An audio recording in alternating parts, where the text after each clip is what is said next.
Welcome to our channel time to study line. तो आज हम इस वीडियो में देखने वाले हैं SSC, CGL, SSC JE, SSC MTS, RRB JE, group D, NTPC सभी एग्जाम के रिलेटेड इंपॉर्टेंट क्वेश्चन और आंसर और उनसे जुड़े हुए कुछ इंपॉर्टेंट फैक्ट। तो हमारा पहला क्वेश्चन है, प्रकृति में सबसे अधिक मात्रा में पाए जाने वाला कार्बनिक यौगिक कौन सा है? कार्बनिक यौगिक को इंग्लिश में ऑर्गेनिक कंपाउंड भी कहा जाता है। तो प्रकृति में सबसे ज्यादा पाए जाने वाला कार्बनिक ऑर्गेनिक कंपाउंड है सेल्यूलोज। सेल्यूलोज सबसे अधिक पाया जाने वाला कार्बनिक मतलब कि ऑर्गेनिक कंपाउंड है। अब सेल्यूलोज क्या है? ये एक कार्बनिक यौगिक है जिसका सूत्र होता है C6H10O5। C6H10O5 into N। यहाँ पे जितने सेल्यूलोज जुड़े हुए हैं वो नंबर ऑफ N। यह एक बहुशर्करा है जिसमें एक अणु जिसमें लगातार एक ही जैसे अणु जुड़ कर क्या करते हैं? हजारों अणुओं वाला पॉलीमर बनाते हैं। एक ही टाइप के अणु जुड़कर एक हजारों अणुओं वाला एक पॉलीमर बनाते हैं।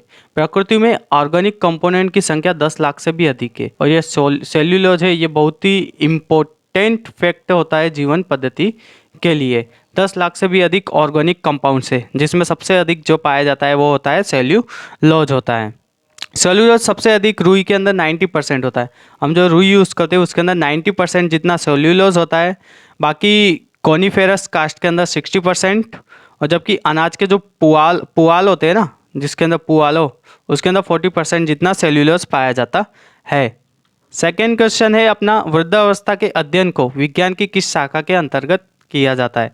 जो वृद्धावस्था मतलब जो हम अध्ययन करते हैं उसको जेरेंटोलॉजी कहते हैं। जेरेंटोलॉजी ये वन टाइप ऑफ स्टडी है जो वृद्धावस्था की स्टडी को कहा जाता है जेरेंटोलॉजी। जेरेंटोलॉजी मतलब बुढ़े लोग मतलब बुढ़े हो जाते हैं तो उसको टेक्निकल टर्म के अंदर जैसे पक्षियों के जो अध्ययन को ऑर्निथोलॉजी कहा जाता है। पक्षियों के अध्ययन को ऑर्निथोलॉजी, वृद्धावस्था के अध्ययन को जेरेंटोलॉजी।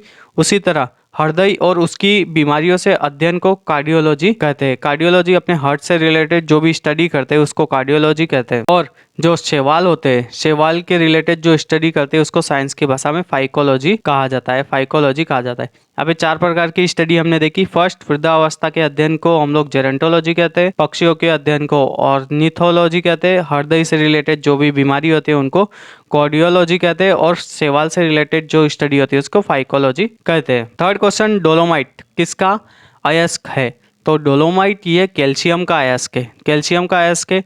डोलोमाइट का केमिकल फॉर्मूला CaCO3 MgCO3 है। और अयस्क को इंग्लिश के अंदर और बोलते हैं, ORE और बोलते हैं। डोलोमाइट का इसके अंदर 2 क्वेश्चन पूछा जाते हैं। पहला, डोलोमाइट का केमिकल फॉर्मूला क्या है? CaCO3 MgCO3, कैल्शियम कार्बोनेट और मैग्नीशियम कार्बोनेट। डोलोमाइट एक प्रकार का चूने का पत्थर है। ये दिख ही रहा है अपने को, चूने का पत्थर है। इसके अंदर कैल्शियम कार्बोनेट और मैग्नीशियम कार्बोनेट होता है। फॉर्मूला से पता चल रहा है। ये रहा CaCO3 कैल्शियम कार्बोनेट, Mg मतलब मैग्नीशियम कार्बोनेट, CO3 कार्बोनेट। ये अन्य कोई तत्व भी होते हैं। इस वजह से कभी कभी इसका आहार के रूप में भी उपयोग किया जाता है। क्यों? क्योंकि इसके अंदर मैग्नीशियम और कैल्शियम कार्बोनेट होता है, इसलिए इसका उपयोग आहार में भी किया जाता है। जब चूने के पत्थर में 10% से अधिक मैग्नीशियम होता है, ये चूना का पत्थर होता है, उसके अंदर 10% से अधिक मैग्नीशियम होता है तो उसको डोलोमाइट कहा जाता है। और जबकि चूने के पत्थर के अंदर 45% से ज्यादा अगर मैग्नीशियम होगा तो उसको शुद्ध प्योर डोलोमाइट कहा जाएगा। इसका रासायनिक सूत्र क्या है? Chemical formula CaCO3 MgCO3, calcium carbonate और मैग्नीशियम कार्बोनेट। डोलोमाइट यह कैल्शियम का और है अयस्क है। 4 क्वेश्चन, खट्टे फलों में कौन सा विटामिन पाया जाता है? बहुत ही सिंपल है, खट्टे फलों के अंदर विटामिन सी पाया जाता है। खट्टे फलों के अंदर विटामिन सी पाया जाता है।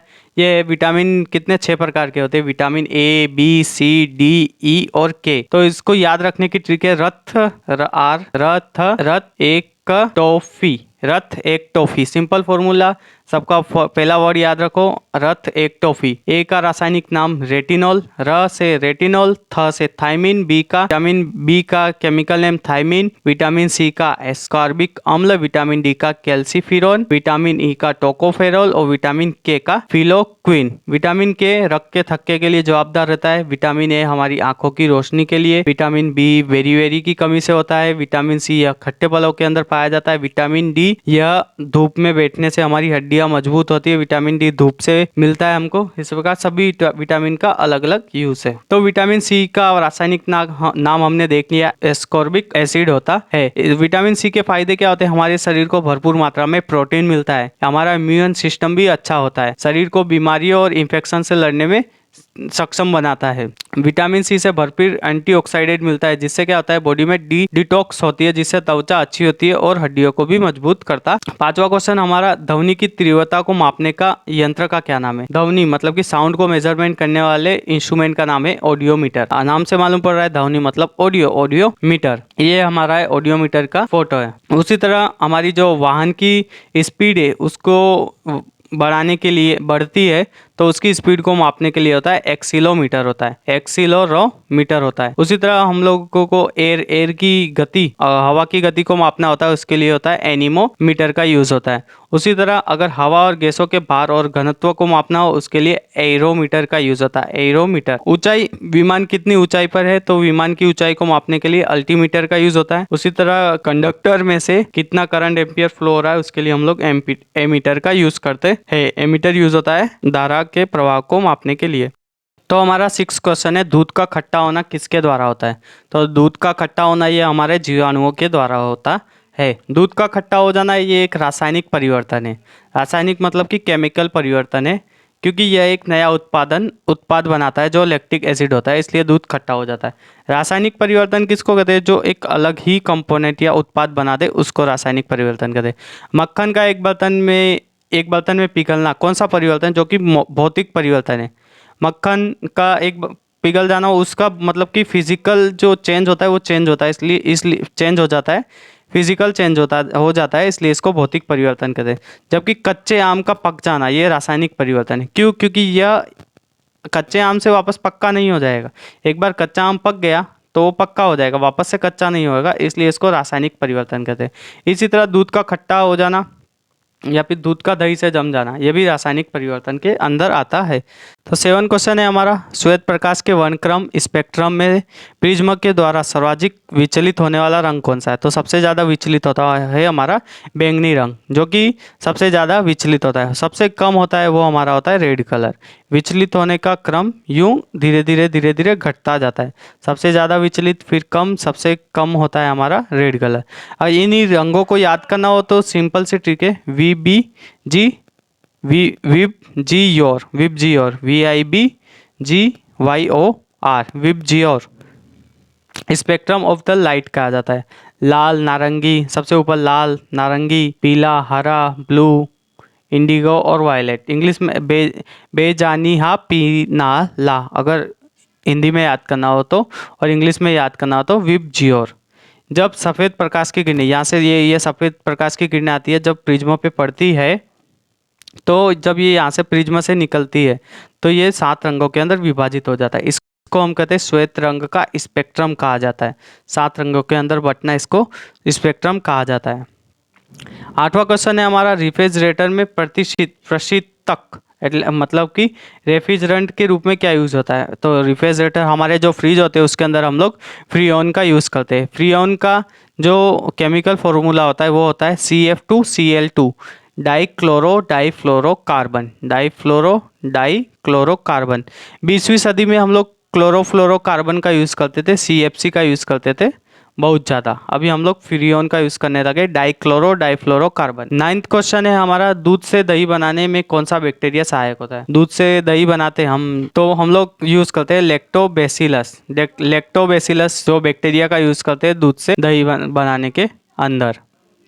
ये हमारे लैक्टोबैसिलस ये सिलेंड्रिकल आकार के होते हैं, ये बहुत यूजफुल भी होते हैं। इसको इसकी यूजफुलनेस की वजह से ही इसको फ्रेंडली बैक्टीरिया भी कहा जाता है। तो एग्जाम में पूछा जाता है फ्रेंडली बैक्टीरिया किसको कहते हैं, तो हम बोलेंगे लैक्टोबैसिलस को फ्रेंडली बैक्टीरिया कहा जाता है, क्योंकि ये हमारे पाचन, यूरिन, प्राइवेट पार्ट्स में बिना रोग पैदा किए रहते हैं। ये हमारे शरीर में भी होते हैं, बट इनकी वजह से कोई रोग पैदा नहीं होता। लैक्टोबैसिलस का उपयोग कुछ प्रकार के त्वचा विकार, मतलब कि जो स्किन को अच्छा करने के लिए, बुखार, फफोले, घाव, एक्जिमा, मुहासे, इन सब के इलाज के लिए भी किया जाता है। 10वां हमारा लास्ट क्वेश्चन है, मनुष्य के मस्तिष्क का सबसे बड़ा भाग क्या होता है? वो होता है प्रमस्तिष्क, सेरेब्रम।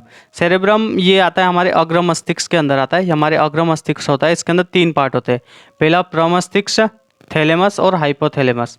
तो हम प्रमस्तिष्क को, ये आगे का भाग है जो सबसे बड़ा भाग होता है, जिसको हम सेरेब्रम भी कहते हैं। मस्तिष्क का सबसे बड़ा हिस्सा सेरेब्रम होता है। सेरेब्रम का काम क्या होता है कि हमारे सोचने विचारने का, हमारे शरीर को कंट्रोल करने का, ये सब काम हमारे सेरेब्रम का ही होता है। आप जब चलते हैं तो चलने का काम, नाचना चाहते हैं, फुटबॉल को किक मारना चाहते हैं, ये सब काम हमारा सेरेब्रम के थ्रू ही होता है। ये हमारा सेरेब्रम, ये हमारा अग्र मस्तिष्क है, ये हमारा मध्य मस्तिष्क, ये यहाँ पे मध्य मस्तिष्क है, और ये पीछे का जो भाग है हमारा प्रमस्तिष्क, मतलब पीछे का मस्तिष्क है। Thank you for watching my video. इसी तरह खेलते रहो, मुस्कुराते रहो, हमारे चैनल को लाइक, सब्सक्राइब और कमेंट करते रहो। Thank you.